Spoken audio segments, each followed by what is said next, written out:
this is Issue once again, and I'm back with another blog about love. This time, pag-usapan naman natin ng mga two-timer. Before anything else, wala akong pinatatamaan dito ha. Ito yung kadalasan lang naman nangyayari.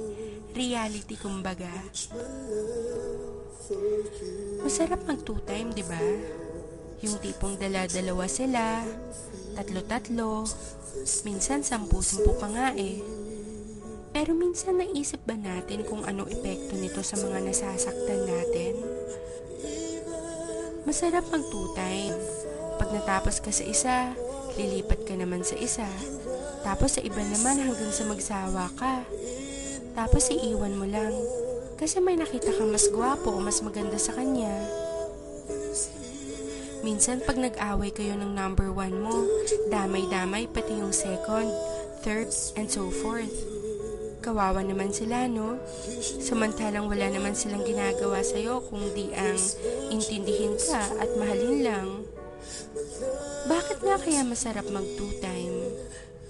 Kasi hindi ka marunong makontento sa kung anong meron ng girlfriend or boyfriend mo? Kasi meron mas better sa present mo? O baka naman kasi selfish ka, ayaw mong i-let go yung present mo if it's for your own sake kahit nasasaktan mo na siya. Kasi Kasi sarili mo lang iniisip mo. Paano kung gawin sa'yo yun? Sa tingin mo makakaya mo? Sa tingin mo okay lang sa'yo? Di ba masakit din?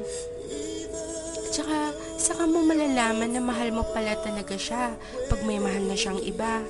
Pag hindi na ikaw ang mahal niya. Guys, masarap pagmahal at mahalin. Sana lang, marunong tayong makontento sa ibinigay sa atin. Tayo-tayo na nga lang ang nagkakaintindihan. Tapos tayo-tayo pa ang nagtataluhan. Guys, wake up.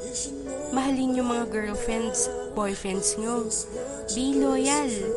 Sorry sa mga natatamaan ko. Ginigising ko lang kayo sa matagal yung pagkakatulog.